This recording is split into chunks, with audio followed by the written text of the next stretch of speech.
इस वक्त की बड़ी खबर सामने आ रही है। पीएम मोदी को जान से मारने की धमकी दी गई है। जी हां, बड़ी खबर इस वक्त की। सुल्तानगंज से आरोपी समीर रंजन को गिरफ्तार किया गया है। पीएमओ के एक अधिकारी को मैसेज भेजा था।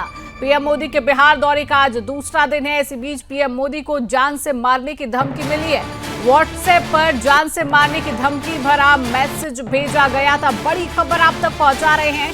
पीएम मोदी को जान से मारने की धमकी दी गई है। सुल्तानगंज के आरोपी समीर रंजन को गिरफ्तार किया गया है। पीएमओ के एक अधिकारी को समीर रंजन ने मैसेज भेजा था और पीएम मोदी के बिहार दौरे का आज दूसरा दिन बताया जा रहा है। और इसी बीच बिहार के दूसरे दिन के बीच पीएम मोदी को जान से मारने की धमकी दी जाती है। व्हाट्सएप पर यह धमकी दी जाती है। व्हाट्सएप पर जान से मारने की धमकी भरा मैसेज भेजा जाता है। इस वक्त की बड़ी खबर आप तक पहुंचा रहे हैं। लगातार पीएम मोदी दौरे कर रही हैं, बिहार का दौरा कर रही हैं और आज बिहार के दौरे का आज दूसरा दिन है। और इसी बीच एक बड़ी खबर निकलकर सामने आती है कि जहां पर पीएम मोदी को जान से मारने की धमकी दी जाती है। हालांकि जो आरोपी है उसको गिरफ्तार कर लिया गया है और उस आरोपी का नाम समीर रंजन बताया जा रहा है। समीर रंजन ने पीएमओ के एक अधिकारी को मैसेज भेजा था। व्हाट्सएप के जरिए यह मैसेज भेजा जाता है। पीएम मोदी के बिहार के दौरे का आज दूसरा दिन है। इसी बीच पीएम मोदी को जान से मारने की धमकी मिलती है। व्हाट्सएप पर यह जान से मारने की धमकी भरा मैसेज भेजा जाता है समीर रंजन के द्वारा।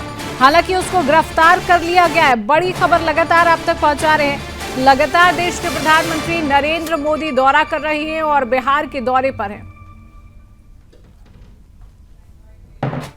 तो इसी खबर पर हम अधिक अपडेट लेंगे। हमारे साथ बिहार से ब्यूरो चीफ अंजनी पांडे जुड़ चुके हैं। अंजनी, बहुत बड़ी खबर निकलकर सामने आती है। लगातार प्रधानमंत्री नरेंद्र मोदी दौरे कर रही हैं और इसी दौरे के बीच उनको जान से मारने की धमकी दी जाती है। हालांकि आरोपी गिरफ्तार हो चुका है।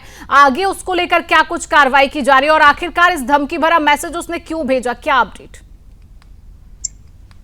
जी शिवांगी, देखिए बता दूं कि यह बहुत बड़ी खबर है और जिस तरीके से प्रधानमंत्री का 2 दिवसीय दौरा है तो सुरक्षा तंत्र जो था वो काफी मजबूत था और सभी सतर्क थे। लेकिन इसी बीच भागलपुर के कहलगांव से एक शख्स जो है वह समीर रंजन, जिसने पीएमओ अधिकारियों को, पीएमओ के एक अधिकारी को जो है व्हाट्सएप मैसेज भेजता है पीएम मोदी को जान से मार देने की। उसके बाद जो सुरक्षा एजेंसियां हैं वो सभी जो है वो अलर्ट हो गई और 4 घंटे के अंदर ही इलेक्ट्रॉनिक सर्विलांस के जरिए जो है उसे धर दबोचा गया। हालांकि उसके बारे में बात कहा जा रहा है कि वह बीसीए का छात्र था, 35 वर्ष की उम्र है उसका, लेकिन वह कोविड के पीरियड में उसकी नौकरी जो है चली गई और उसके बाद वो लगभग बेरोजगारी की स्थिति में था, जिसकी वजह से आर्थिक स्थितियों से वो जूझ रहा था और इसी वजह से वह जो हरकतें कर रहा था वह हरकतें जो थी वो असामान्य हरकतें थी, जिसको लेकर के उसने इस तरह के कह सकते हैं तो डिप्रेशन में आकर के इस तरह का मैसेज जो है दिया। लेकिन जिस तरह से मैसेज या फ्लैश किया गया, निश्चित रूप से यह चौंकाने वाली बात थी और सभी सुरक्षा एजेंसियों के लिए जो है वो एक काफी बड़ा मैसेज था, काफी बड़ा कह सकते हैं कि इम्तिहान की घड़ी थी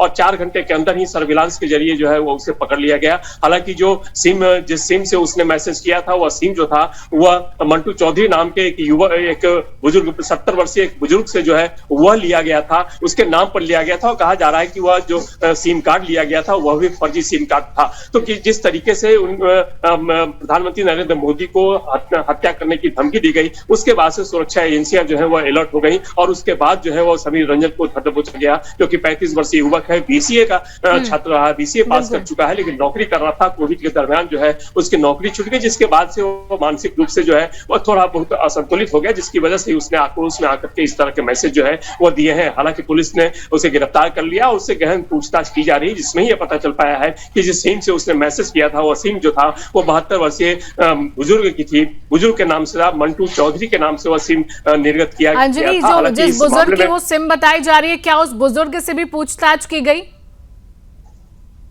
जिस बात निश्चित रूप से उससे पूछताछ की जा रही है और अभी भी वह पुलिस के कस्टडी में है, उससे गहनता से पूछताछ की जा रही है। क्योंकि देखिए इस तरीके से प्रधानमंत्री का दौरा होता है वो काफी सजग रहती है, जो सुरक्षा एजेंसियां हैं वो काफी सजग रहती है, जिसकी वजह से जो है वह तुरंत उसे पकड़ लिया गया। लेकिन इसके पहले भी जब प्रधानमंत्री कैंडिडेट के रूप में, उम्मीदवार के रूप में उनकी घोषणा की गई थी नरेंद्र मोदी की, तो उस वक्त जब पटना के गांधी मैदान में रैली होनी थी, उस रैली में भी बम विस्फोट हुआ था और इसी दरमियान जो है वह पटना जंक्शन पर भी विस्फोट हुआ था, जिसमें एक जिहादी जो था वह मारा गया था और गांधी मैदान में जो बम विस्फोट हुए थे उस बम विस्फोट में 6 लोगों की मौत हो गई थी। तो जिस तरीके से वो विस्फोट किया गया था उसके बाद देखें तो जब बिहार विधानसभा के शताब्दी वर्ष था, उस शताब्दी वर्ष समारोह में भी जब प्रधानमंत्री आए तो उसके एक दिन पहले जो है पीएफआई के जो मॉडल है उस मॉडल का खुलासा किया गया था बिहार पुलिस के द्वारा, और तब पूरे देश में जो है वो सनसनी फैल गई थी। और इसके बाद ही पीएफआई पर लगातार कार्रवाई हुई और तब जाकर के पीएफआई पर जो है वो बैन लगाया गया था। तो प्रधानमंत्री नरेंद्र मोदी हमेशा से जो है वह जिहादियों के निशाने पर रहे हैं, लेकिन इस बार जो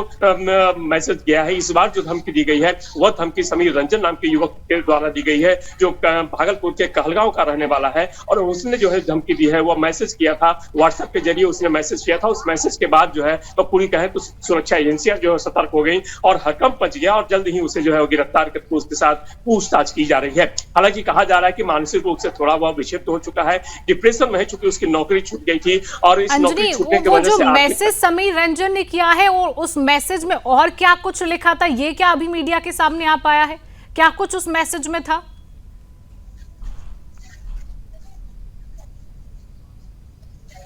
अंजनी, आवाज पहुंच रही है आप तक?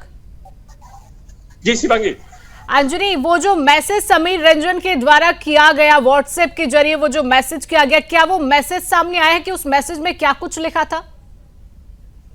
देखिए, मैसेज तो सामने नहीं आया, लेकिन मैसेज में साफ ये लिखा हुआ था प्रधानमंत्री मोदी के दौरे को लेकर के कि जब बिहार हुआ है तो उनकी हत्या कर दी जाएगी। और इस हत्या के मैसेज के बाद ही जो है वह पीएमओ सतर्क हुआ और तुरंत वहां के सुरक्षा एजेंसियों को जो है खबर किया गया, एनआईए को खबर किया गया, जो इंटेलिजेंस है उसको खबर किया गया। और जब पता चला तो वो भागलपुर का था, तो भागलपुर के एसएसपी से जो है वह कंसल्ट किया गया पीएमओ के अधिकारियों द्वारा और इंटेलिजेंस के अधिकारियों द्वारा। और तब जाकर के एसएसपी ने उसको काफी कह सकते हैं तो काफी गंभीरता से इस मामले को लेकर के और एसपी के नेतृत्व में जो टीम गठित की गई, जिसके बाद इलेक्ट्रॉनिक सर्विलांस की वजह से जो है वो उसे पकड़ा गया। और लगभग 4 घंटे के अंदर ही जब मैसेज किया गया था, हालांकि ये मैसेज कल ही उसने किया था, उसके बाद 4 घंटे के अंदर ही जो है वो पकड़ लिया गया उसे। और उसके बाद जो है उससे पूछताछ की गई, तो पूछताछ में सारी जानकारियां जो है वो निकल कर सामने आती हैं। और देखिए, प्रधानमंत्री का आज दौरा जो है वह दौरा जो है काफी अहम माना जा रहा था। इस 2 दिनों के दौरे में लगभग प्रधानमंत्री 50,000 करोड़ से ज्यादा की योजनाओं की सौगात जो है वह बिहार वासियों को दे रहे हैं। और अब से थोड़ी देर के बाद प्रधानमंत्री